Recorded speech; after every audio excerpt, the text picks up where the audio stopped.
Have you ever had this happen?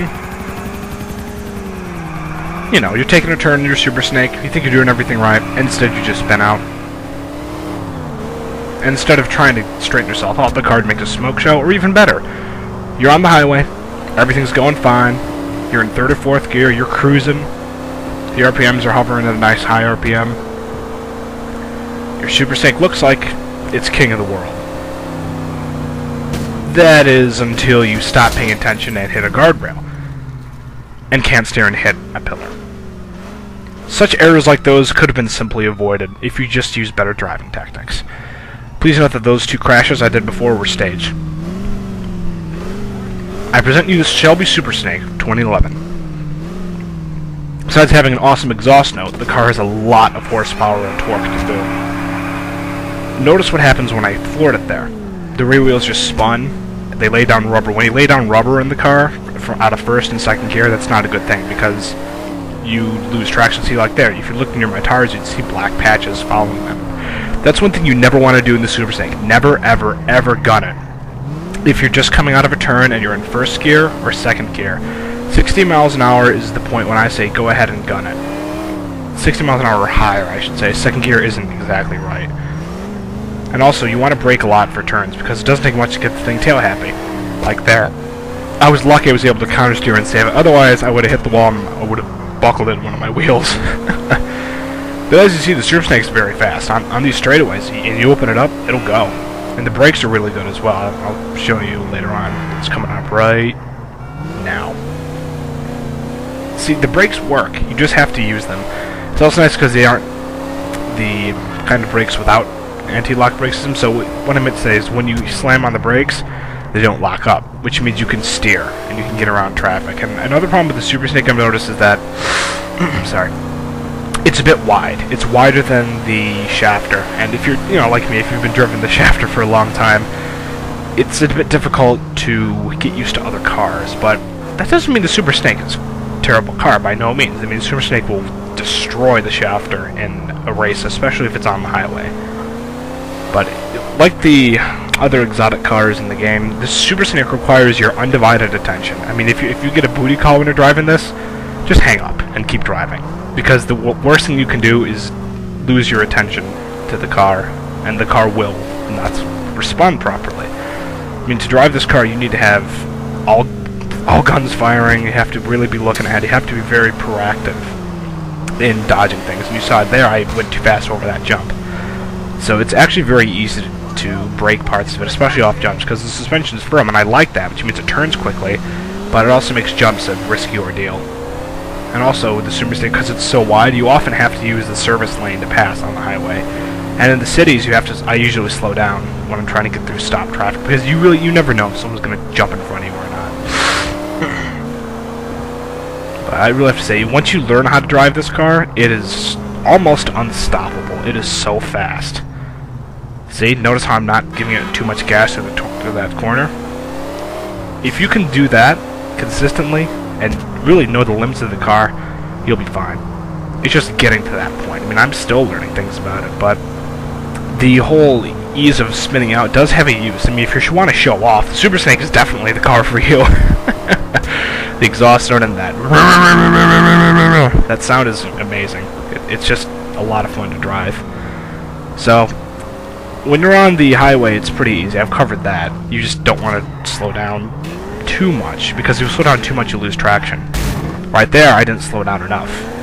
And see, the repercussions of not paying attention are terrible. Now, in the city, the Super Snake has some problems, because you find yourself often below speeds of 60 miles an hour, especially in some of these tight turns.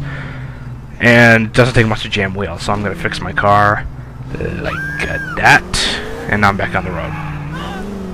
So, again, that crash was also staged.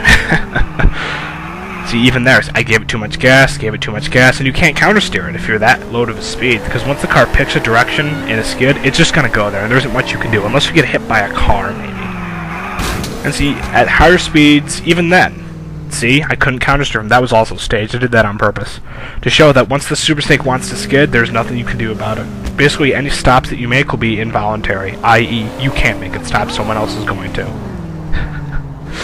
I love that BO. But really, the Super Snake, don't be afraid to lay into the throttle a bit in the cities. Just don't push down all the way until you're above 60 miles an hour. Otherwise, you're going to spin out. So actually, I'm surprised. This is one of the only cars I have for Grand Theft Auto 4 that has almost identical handling of the real car, because the real Super Snake, I've watched plenty of test videos with it. You have to really ease into the gas and then ease off of it. That more ease into the gas, though, because it's so easy to get the rear wheels spinning. Doesn't take much to get them loose, in more ways than one. See, right there, I gave it too much gas, but I was able to countersteer that time. I got lucky. Now, I'm sure some of you are thinking, well, gee, if you applied the gas properly, you could probably do drifts with it. Yeah, you could. And I don't doubt that. I'm sure you could, but that's just not a road I want to go down to, because I've had a lot of bad experiences with drifting. See, if this were in pursuit, cop could just teat boom me from the side, pit maneuver me, send me into that wall. There we go, I've got one, possibly two jammed rear wheels in a rear-wheel drive car. That really sucks. I prefer apex braking, or what we'll call conventional cornering, when you slow down for the apex, and then it follows a slow in, fast out mentality.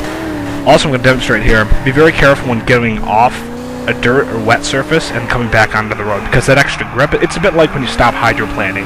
That extra grip can take you by surprise, and in this case, I actually didn't stage that.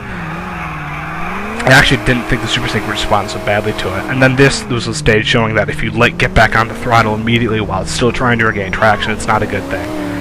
Another thing is to be careful of guys that like that Blue Sabre, because it may look like you have a gap so you can just go through traffic, but that's not always true. Same thing with that Romero. But eventually you'll learn to gauge the distance and know, usually with a 99% chance of being right, how much room you have to get in between traffic and in between alleyways and whatnot with this car. And then when you can. Ooh, that was close. But you notice these brakes are really, really nice. If it weren't for these good brakes, this car would be undrivable. Because I'd be forced to just keep mitigating my throttle, and then I wouldn't be able to use the speed. Another thing to be careful of is here. Don't go too fast over jumps. Because the suspension's very firm. It's more like gonna bounce you back up instead of absorb the impact and keep all the wheels on the ground. Because actually what happened is when I bounced, that's because the suspension's so firm that basically the body of the car slammed into the wheels and it didn't go back up enough, so then it momentarily jammed the wheels. I think that's what happened. If I had a 360 camera, I could confirm that, but that has to be what happened, because it just stopped and it went boing. So, another thing to be careful of, again, even though the road is wide, doesn't mean the car is easy to control. See, when I hit that light post, I did that intentionally. I was laying into the gas. Another thing. Although the Super Snake's brakes are great, they're not very good on the dirt. And also, be careful of trying to turn at high speed without braking. If you do, this happens. You crash into a staircase, you break the car, and see there, I definitely jammed a rear wheel. I think I jammed a front wheel there too. So I fixed my car and I'm back on the road, showing you how to properly drive. Notice how I apex braked. Now, if you want to wag the tail a little bit, you can, but I don't recommend doing that. Because once you get the tail wagging, what I'll say, it's very hard to get it back. More apex braking, nice and easy. You see there, I let it drift a little bit, but that's because I wanted to tap the parked car. But more often than not, see, I'm trying everything on my part to keep it nice and straight through the corners. I don't want it to go all over the place. Also, be careful of curbs with this car. If you hit it high enough at sideways, like if you're skidding at a high speed, you're going to hit the curb and it's going to hurt, and it might flip you. It can definitely jam wheels, so do be careful of that. So, there you have it. Basic driving tactics with the 2011 Super Snake. I'll wait till the stunt video finishes before I start recording and move on to the next part. So, I hope this sheds some light on how to handle the Super Snake. I hope you enjoyed it. Part 2 is coming up very soon. Thank you for watching.